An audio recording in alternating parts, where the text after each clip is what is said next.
And welcome to another edition of the Long Game Podcast. Today's guest, Olympic gold medalist, Hall of Famer, world champion, Kristi Yamaguchi. Thank you so much for being here. Thanks for having me, Mark. Great to be here. Really is an honor. Thank you. A frequent visitor to the islands. Hawaii is very close to you and your family. The organization Always Dream really just does tremendous work throughout the community. So how does it feel to be back in Hawaii? Oh, always feels great to be back. It is kind of like second home coming back here and just seeing people, seeing friends, and, obviously with the work of Always Dream too, all the amazing people we've met. Mm-hmm. Yeah, what Always Dream has been able to accomplish in the name of childhood literacy and helping more and more kids across the state here in Hawaii, in California, across the country. Really impactful stuff. We're going to be getting into all of that. You're back here with your work with Always Dream. But I want to start with this. We are coming off of another thrilling Winter Olympics. Yes. 2 weeks in Milan Cortina. A great showing for Team USA. What is your process whenever the Winter Olympics come around again? Always excitement. I mean, obviously, always looking at the U.S. team from figure skating standpoint, since that's my area. And this year's team was just incredible. Such amazing potential. And they certainly delivered. They had won the gold in the team competition as a collective group. But then also individually, we had two other medals, Madison Chalk, Evan Bates. Madison actually has local ties here in Hawaii. And then obviously Alyssa Liu from the Bay Area. She came away with an amazing, stunning performances to win gold. So really, really proud of her. With decorated athletes and their relationship with the sport, I feel like once they're done competing, the relationship can evolve in one or two ways, right? It's either they stay really close or detach themselves completely. Why was it important for you to stay so close to the sport and the figure skating community? Well, it's been my life, right? I mean, I started skating at 6 years old. It was for fun. It was a great outlet. It taught me so many amazing things as a kid coming up. But, I realized that, I like competing. I want to get better and just learn so much. And, skating that long, 14 years, and then into the Olympic Games. And then I was fortunate enough to have a 10-plus year professional career on the ice after the Olympics. So it's been a passion of mine for most of my life. And it's given me so much that, of course, I will continue to be a fan of it, even though I'm not skating so much myself anymore, but always in awe of the current talent. So you started skating at 6 years old. When did you know that that was something that you wanted to get into and really start up and pursue? I mean, it takes a few years. I mean, it was something, at that age, you're trying everything, dance and gymnastics, soccer, whatever. And skating was the thing that stuck with me. And I wasn't good right away, for sure. Definitely wasn't the most talented, but there was something about it that was really special and that brought something out of me. So, I think my parents saw that and they're like, okay, well, let's just keep this up. But it probably wasn't until about middle school where, it was like, okay, things are getting more serious as far as going to practice every day before school and then sometimes after school, traveling distances. I mean, at that point, it's like LA or on the West Coast somewhere for competitions. So yeah, I think that was, when I was like, okay, we're going to put a little more effort and investment into this because there might be something there. And this is throughout Northern California? This was, throughout at that age, Northern California, you're competing locally. And if you're within the top there, then you can represent the West Coast or compete at the West Coast. And if you're able to be in the top 4 out of the West Coast, then you move on to more national level.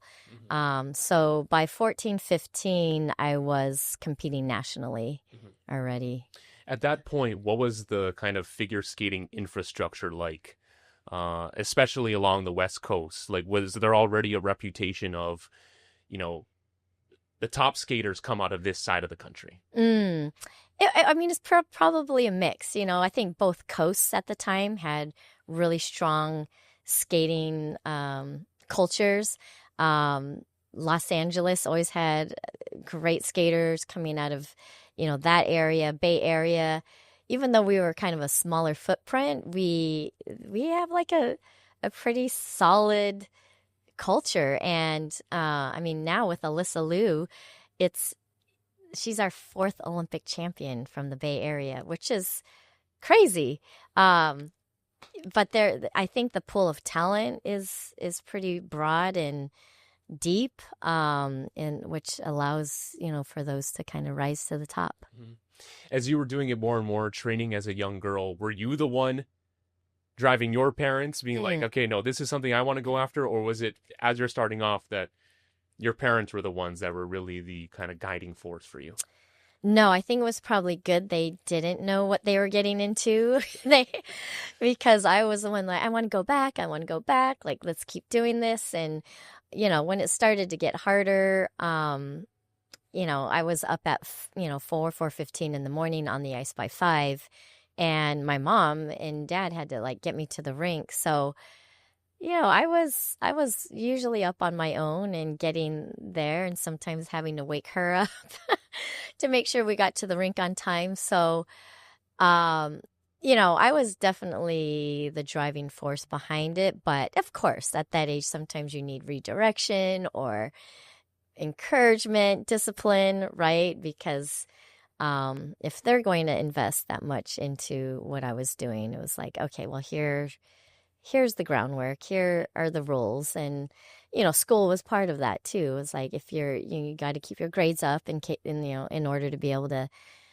have this much time on the ice and at the rink. So At what point did you realize that if you wanted to go down a successful path, it's going to mhm. require you to really embrace a lifestyle that is completely different from that of your peers, Yeah. in the sense that, okay, they have the routine of going to school and, you know, maybe a practice in the afternoon, a game on the weekends, but Hmm. you were willing to take on something that was far much greater than that.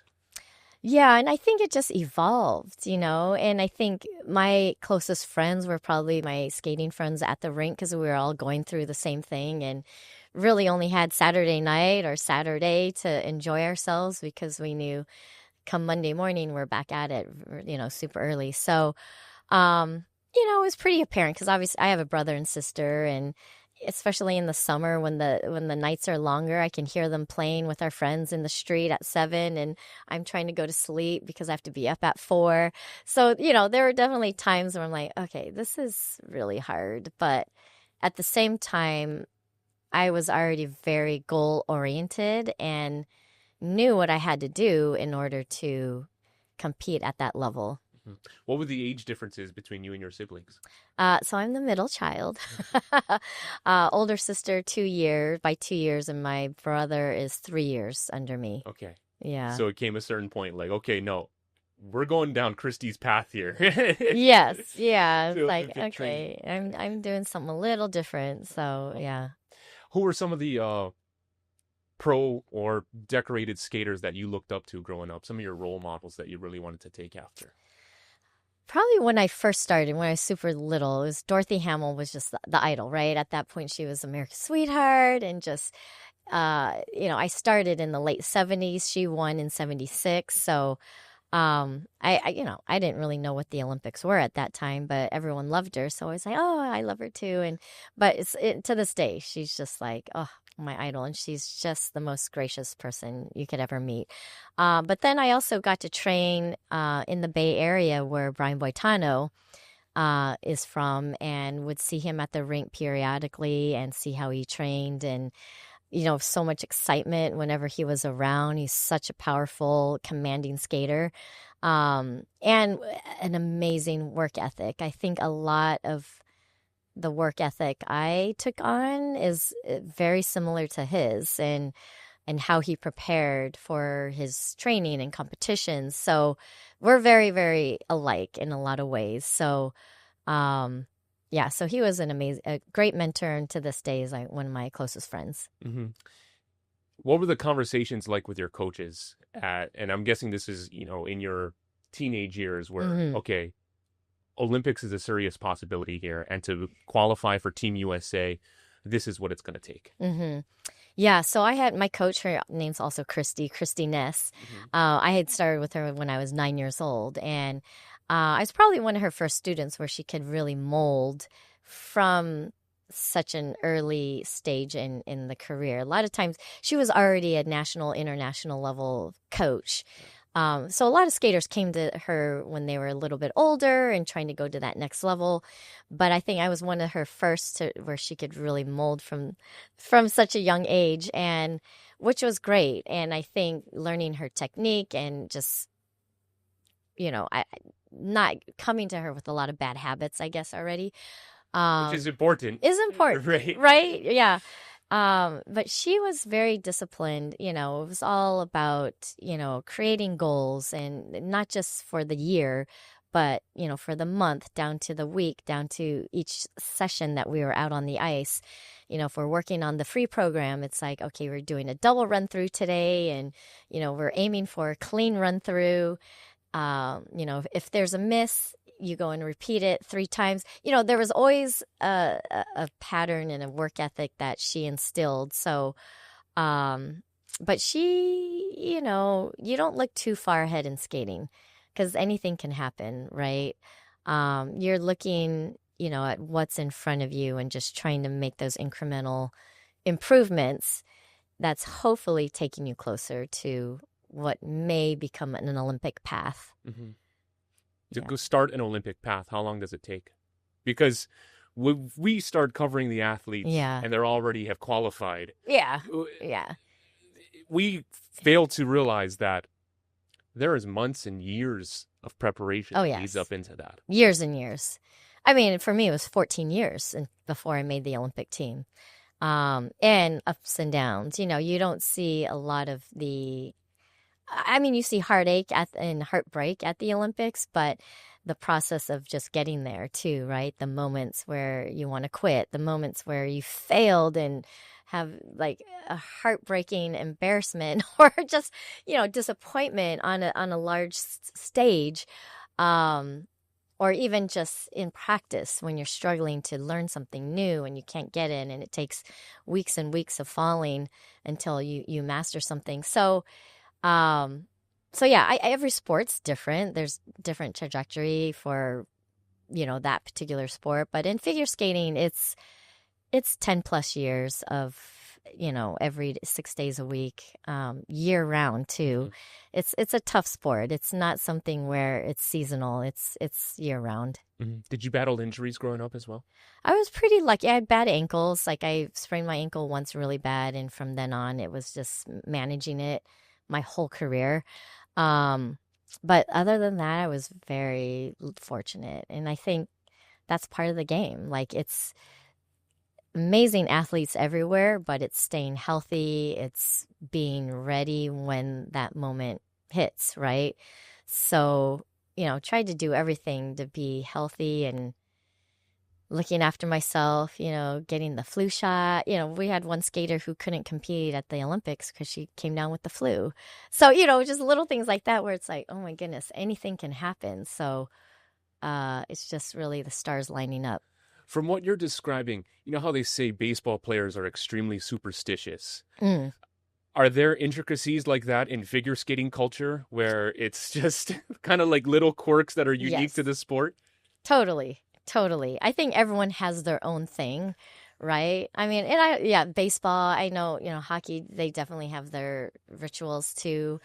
But yeah, I mean, I had mine for sure. Like my warm up routine before every practice and before competition was always the same. Um, I always laced up my right skate first before my left skate. So everyone has their little things here and there as they get ready to go out and perform.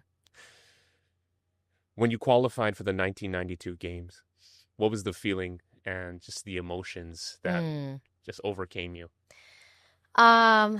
Immense pride. I think just making the team and to be able to say you're a U.S. Olympian was the dream. Like at that point, I was like, oh, it doesn't even matter what happens at the Olympics. Like I will always be an Olympian and representing our country, the US of A. You know, it's just a proud, proud moment. And, um, you know, it kind of was like, okay, all this has been worth it.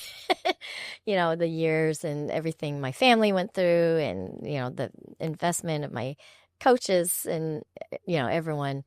Um, and then you just want to go out and do the best you can once you're there. Hmm. Yeah. Provide context too. At that time, the '92 games, where was Team USA's kind of standing in the women's figure skating world? Because I know they had the success with Hamill in the '70s, Yes. but at that point, Mm-hmm. kind of where was Team USA and kind of in the broader picture of the games? Yeah, interesting. So let me see. 88, that was the games before. Well, we had a pretty good year there. Brian Boitano won the gold, and then Debbie Thomas was our big hope for women, and she won the bronze, which is huge, another medal. She was a potential, you know, fighting for a gold, but she still got a medal, which is great. But as far as gold, Dorothy Hamill had been the last one, so 16 years prior. But going into that 92 Olympic Games, the U.S. had swept the world podium the year before. So we were going in as like a pretty solid team. Um, Familiar names. It was me, Nancy, and Tanya on the podium at the Worlds 1991. So a super strong team.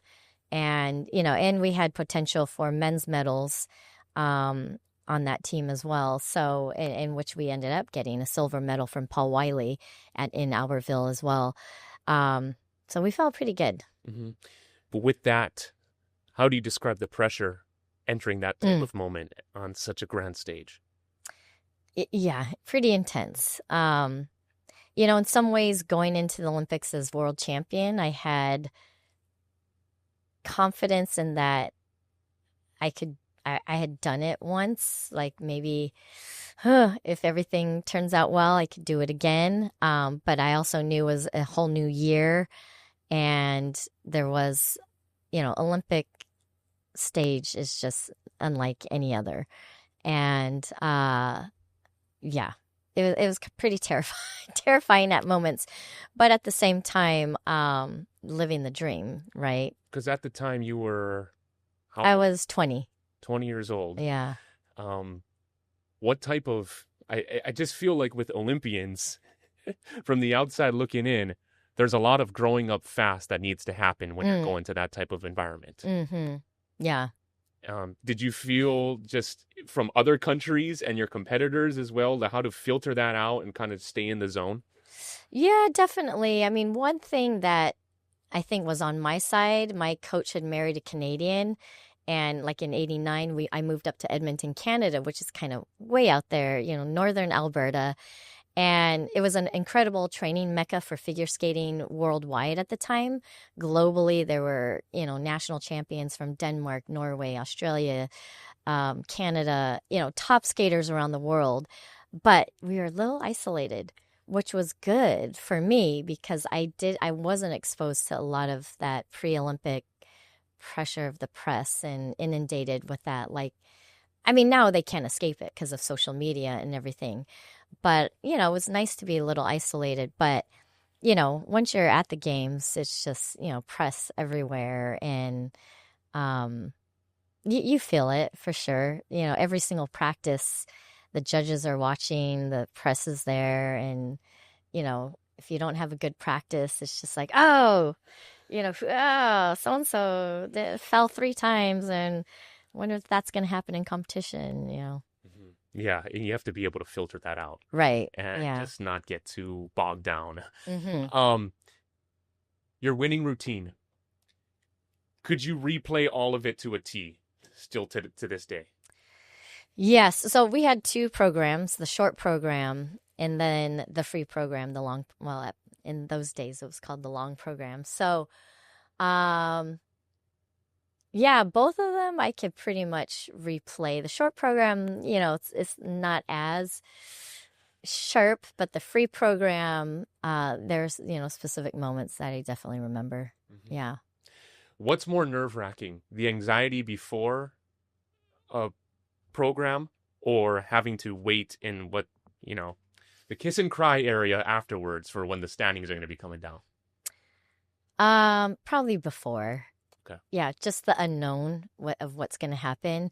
Um, you can be as trained and prepared as ever and know that, hey, 9 out of 10 times I'm going to skate this program clean and be able to do it. But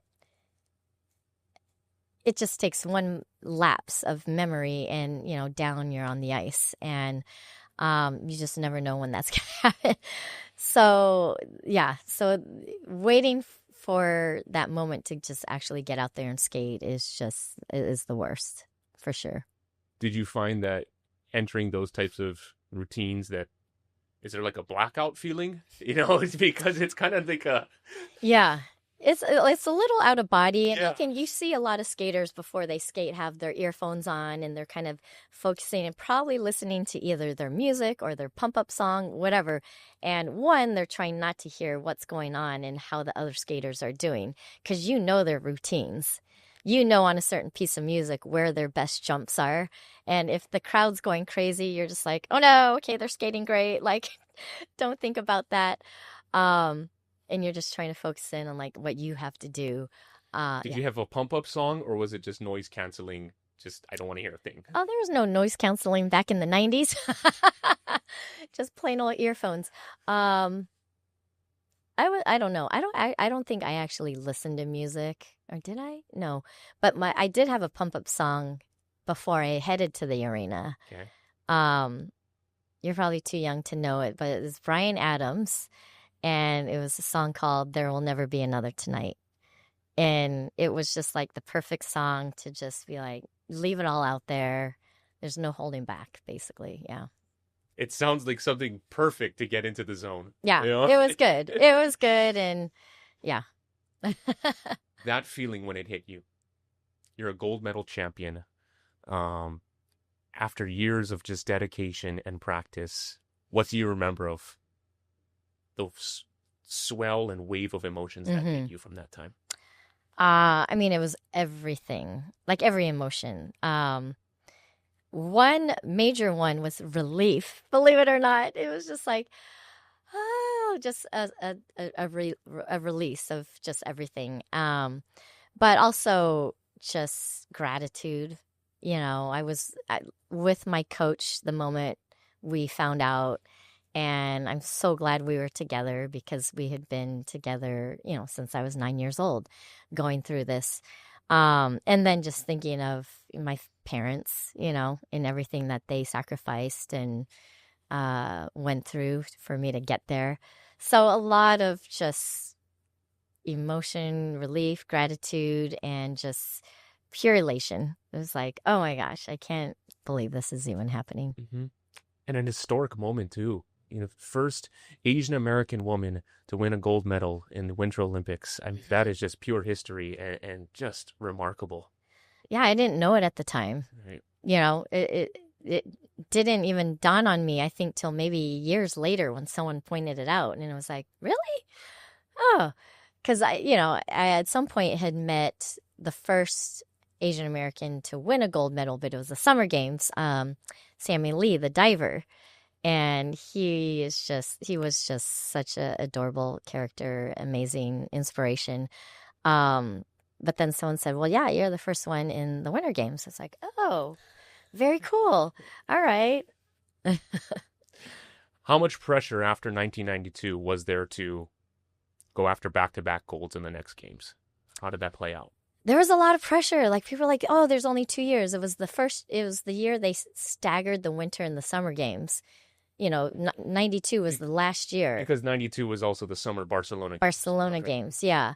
And then they're like, okay, we're staggering the games. There's only going to be a 2-year gap between the next winter. So Lillehammer happened in 94, 2 years later. And people were like, this is the greatest opportunity. You only have to stay in 2 more years, not 4, blah, blah, blah. 22 years old. Yeah. And I thought about a lot of different scenarios. I had the opportunity to skate professionally for a year, try that out because they were actually changing the rules where that line between professional skating and amateur skating was kind of going away. In 94, they allowed professionals to reinstate and become eligible skaters at that point. So it turned into eligible and ineligible. So it's like, oh, well, I can skate professionally for a year, see how that is. If I decide to go back and compete, I can reinstate.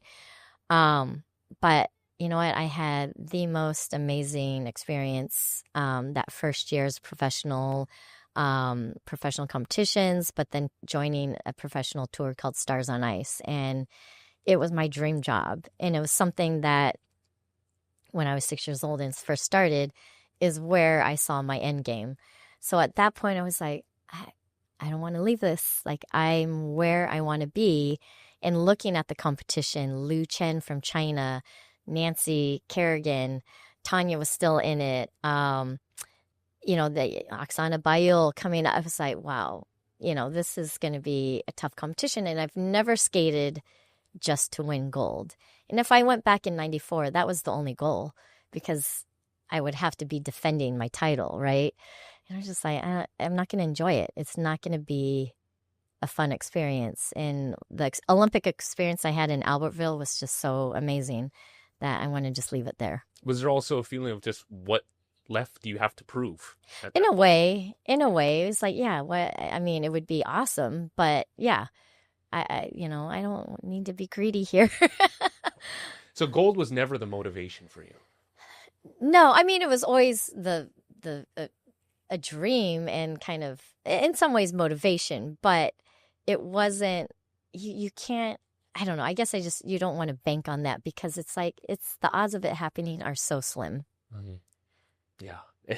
You know, you have to be prepared for every scenario and be able to live with whatever outcome comes along. So I was just prepared for every outcome. Mm-hmm. And you enjoyed skating professionally? Loved it. Yeah. Yes. 10 of my best years of my life to this day. I mean, other than being a mom, was touring with Stars on Ice. Yeah. What places around the world did this take you? Mostly in the U.S. I mean, we did like 55 to 60 cities in the U.S. and 10 to 12 in Canada. We did have international tours that happened like after the Olympics, after World Championships in Europe. That were awesome too. But the creativity and the production of Stars on Ice was like next level. So loved it there. Mm-hmm. And also too, was there a feeling of, it's almost like surfers describe it as like soul surfing, where it's like, you know what? It sounds like training for the Olympics is such a grueling, just slog. This is something where you can really enjoy and immerse yourself in. Yeah, and skating's unique in that it's a performance sport, right? So as a competitor, there's a lot, obviously, which needs to be focused on the technical side of skating and executing the jumps and everything technically as well as aesthetically pleasing. But as a professional, there's just so much more creative freedom. We had a lot of pride in technically still bringing a really high-level show, but experimenting with, types of music and more theatrical themes, more contemporary themes, which you couldn't get away with, right, in competition, but it's more entertaining for the audience. So there's like a crossover of growth that, I came on to Stars on Ice as a rookie.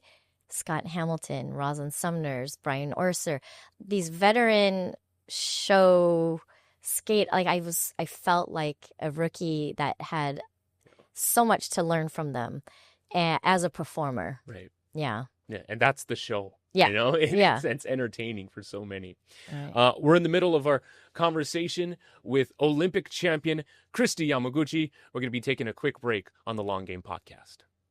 from the moment you wake up. Hawaii News Now brings you the stories that impact your day. With more on the breaking news, we go live to Casey Lund. Ready with the push alert? I'm going live. We have an update to the breaking news we brought you this morning on Sunrise. Okay, guys, as soon as this wraps, toss to Mahia. And we've been covering this story all day. Now we go live to Mahia for a new development. Stand by for breaking news. They just captured the suspect. That's confirmed? Yes, sources just confirmed it. The news you need the moment it breaks. Here on Hawaii News Now.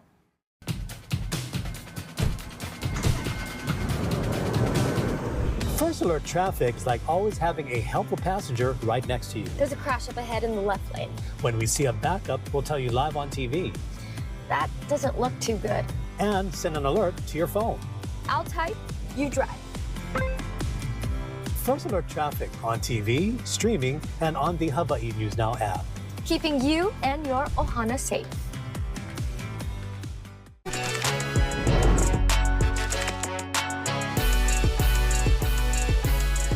And we're back with the all-time great Kristi Yamaguchi. So you're talking about skating professionally.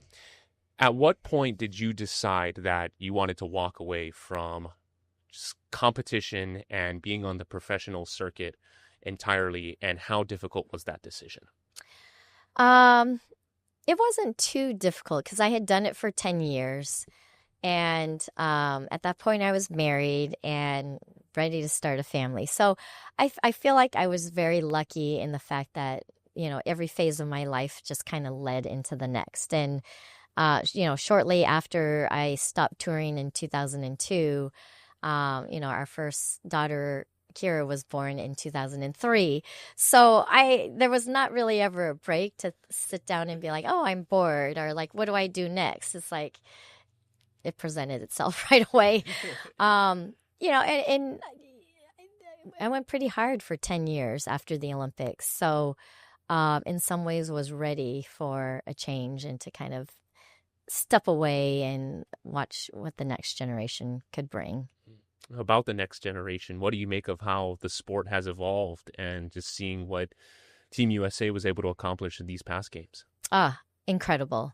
Yeah. In a lot of ways, it's just, every generation is going to evolve and improve and take the sport to the next level. But I feel like, yes, you really saw it at the Olympics this year.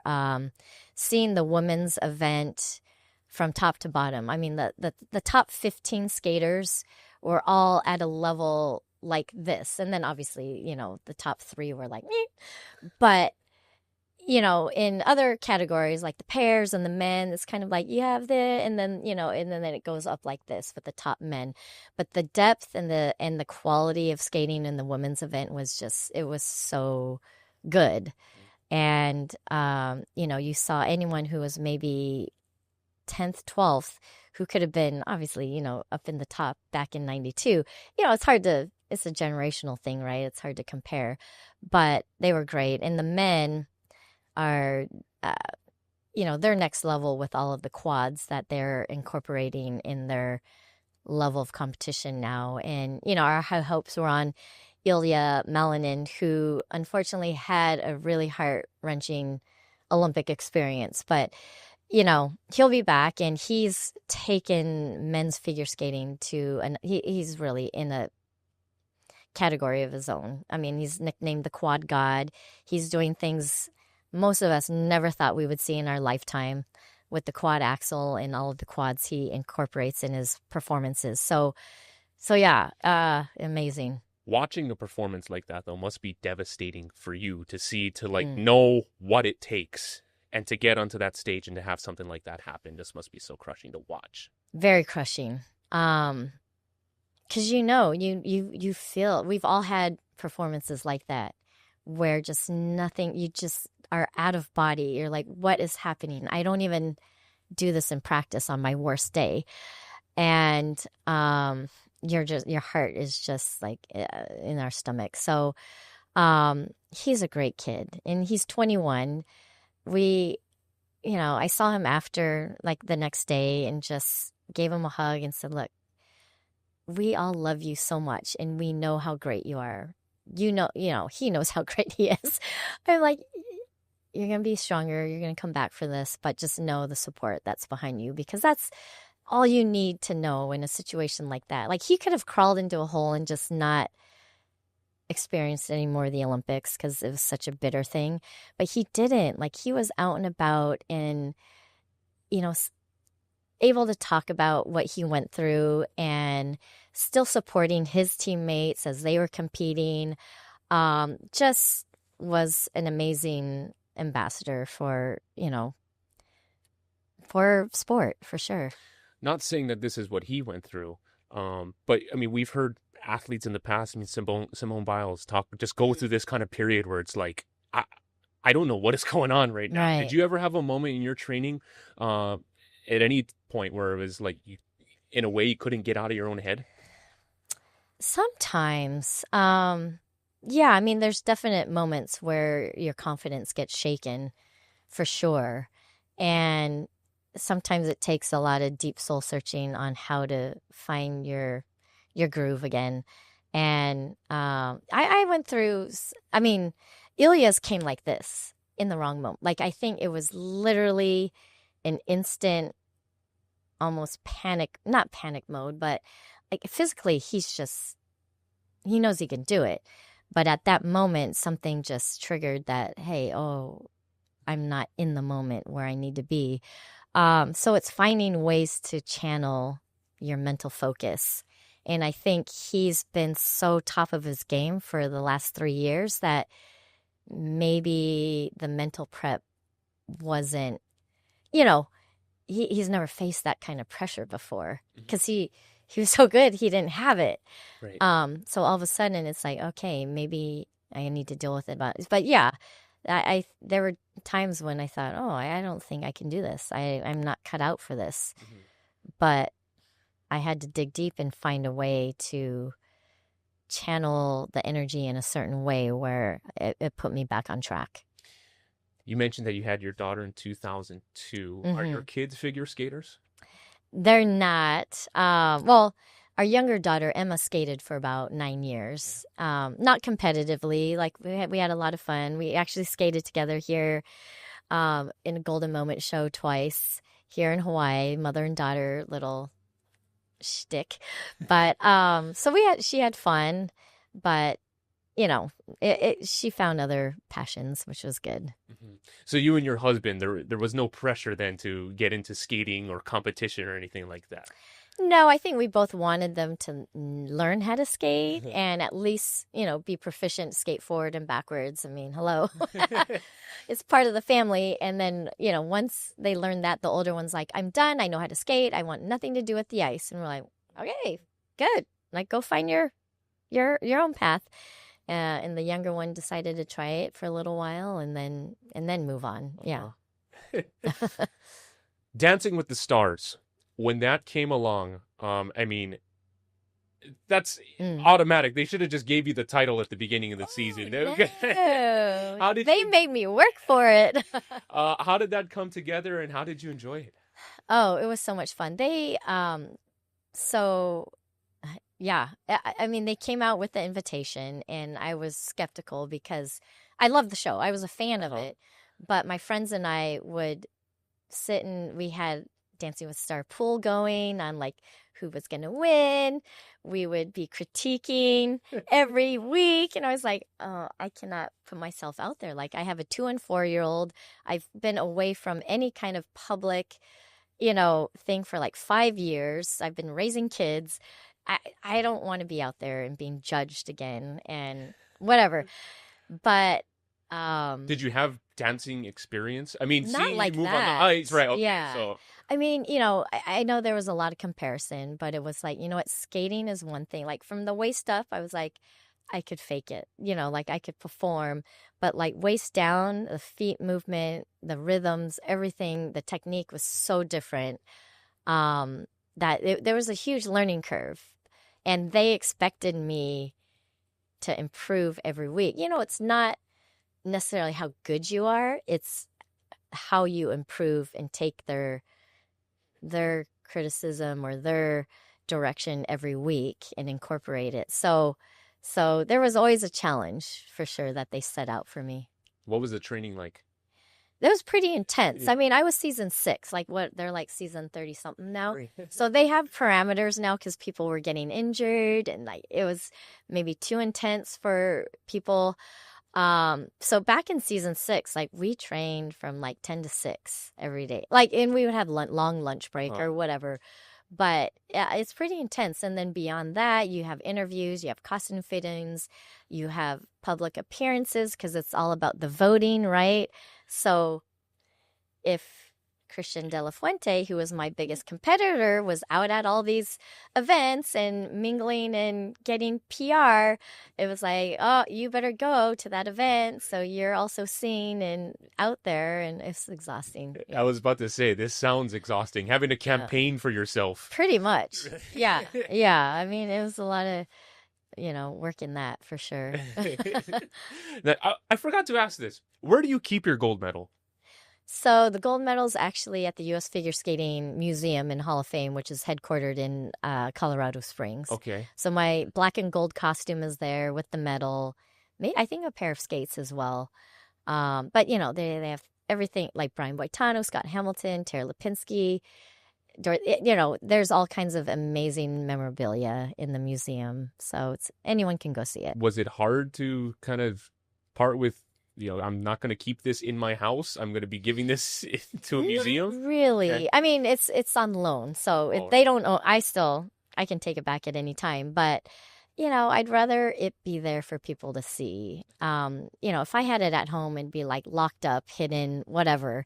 And honestly, I feel it's safer there. Yeah. Albertville, France. So each country gets to create their own design of the medals. So that year, Lalique Crystal helped design the medal. So the interior is Lalique Crystal, which is beautiful and rimmed in gold. And a lot of athletes had their medals break because it's crystal. Yeah. So when people are like, oh, can you bring your gold medal? I have a good excuse. It's like, oh, I can't bring it because it's in the museum because it's so fragile. Like I probably wouldn't bring it anywhere anyway. Yeah. I hear you. I have 3 young kids and nothing. Yeah. If I was an Olympic medalist, they would not be safe to be under the couch. Maybe get a replica made or just something so I can bring it along. Because it is fun when I see people having their gold medals. Your work with Always Dream, how did this all come together and what was the genesis? Because this is really an important cause for you. It is. It was really something that beyond the Olympics, wanting to leave a legacy that was other than skating. And, I think it really, it came about when after the Olympics, my mom asked me a simple question like, oh, what are you going to do to give back? Like, you are so lucky. You got to pursue this dream. You had the support, the opportunity. Like, you need to find a way to give back. And, at 20, it's kind of like, wait, what? What do you mean? Like, I don't even have a job yet. Like, how do I do this? But, they were always active in the community, volunteering or, giving time. And I knew that doing something with children and particularly underserved communities was where I wanted to do. And to help facilitate, support, inspire their dreams, because that's what I had. And so hence Always Dream is the name of the organization. It started, we're celebrating our 30th anniversary this year, which is crazy.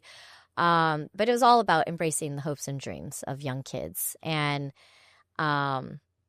we did many different iterations. It's evolved a lot through the years, but it really became a passion of mine. And, to this day, we're bigger than ever, making a bigger impact than I really ever thought we could. How gratifying was it, in the early days of Always Dream, the gratitude that comes with seeing how much of an impact and how much of a difference it was making to really, get these kids involved with reading and to see the kind of doors that it could open?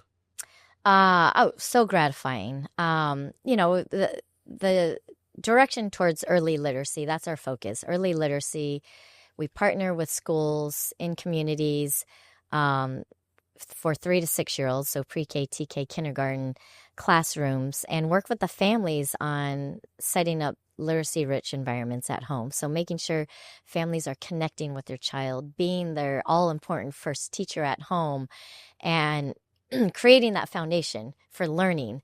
And, I saw that being a parent and having, written my first children's picture book when my kids were 4 and 6 years old, and how reading to them every night had such a positive impact on them as they started school. And as, they loved reading, they loved writing. And I know it was because of that reading routine.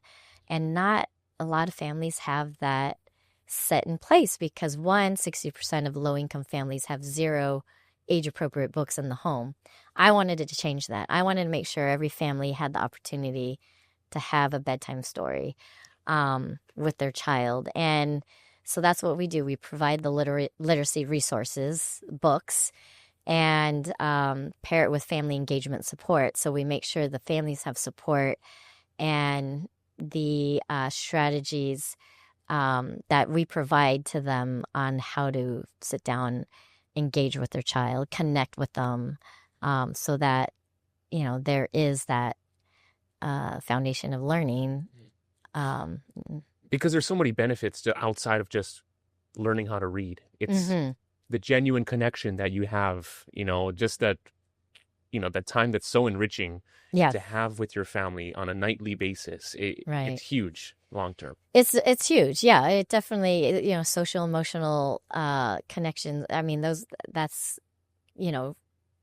enveloping the child as a whole person, right? It's not just like, education.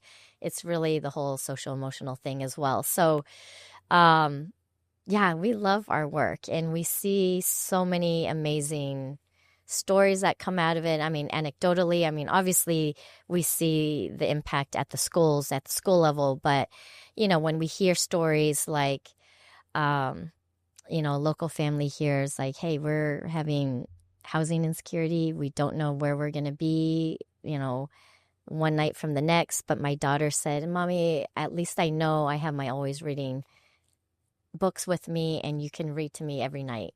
And, that just hits us in a way that's we didn't expect. It's not what it's made for, but there's a sense of comfort and security in it that we could provide. So, so many different things. There's like, my child hated reading or wasn't interested, but, through always reading, discovered books about the moon and planets, and now he wants to be an astronaut. So it's like sparking that imagination of, what can I be? How many schools is Always Dream working with? So here in Hawaii, we're currently in 21 schools, and we're in 4 states. So about 2,800 individuals in our program that we're impacting, and every year we're growing. So we're hoping to probably get close to 5,000 individuals annually here in Hawaii. Wow! And this year you have your 30th anniversary gala in April. In April coming up, April 25th, and it's our biggest fundraiser of the year to help support the programs. We partner with schools throughout, the 4 islands that I mentioned, and to sustain our work here and to grow it. So, we're really excited. How have you found screen time has adjusted your mission?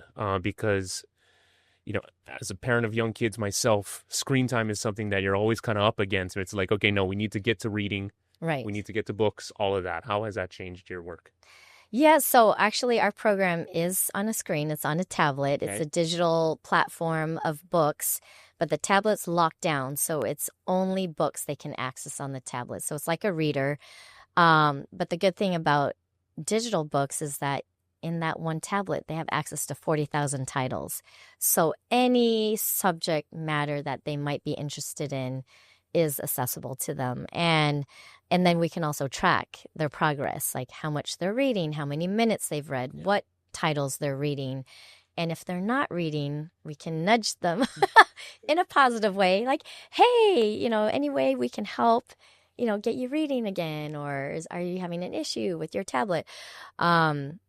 But, we like to emphasize that this is structured screen time. Yep. It's not passive where they're just searching the internet, not doing anything, educational. And this is, we want the family members to be engaging with them while they're on the screen. So there's a big difference between the structured screen time and passive. Yeah, and that's a nice compromise on innovation too, where it's like you need Yes. to build a platform that kids are going to gravitate to, but it has traditional learning principles in there. Right, exactly. Nice. Is there any way for the message you want to get out, how the community or interested schools can get involved with Always Dream?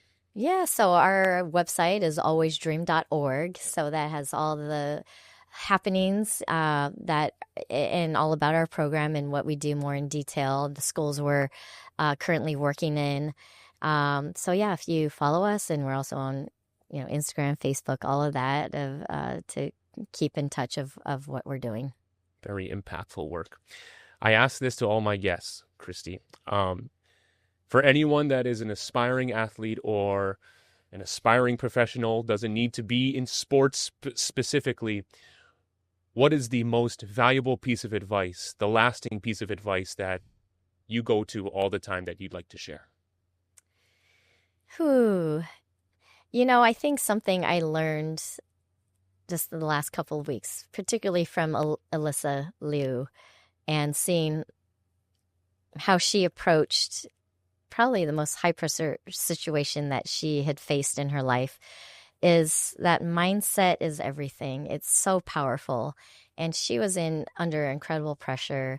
She had overcome many obstacles and, had some rough moments in there where she actually stepped away from skating for 2 years and discovered that, hey, there's something left in me that I still want to pursue. So she had a belief in herself of going out there and taking ownership and really doing it her way and having the confidence to do it her way. So, and then when she went out there in that immense pressure, her determination to have fun in the moment.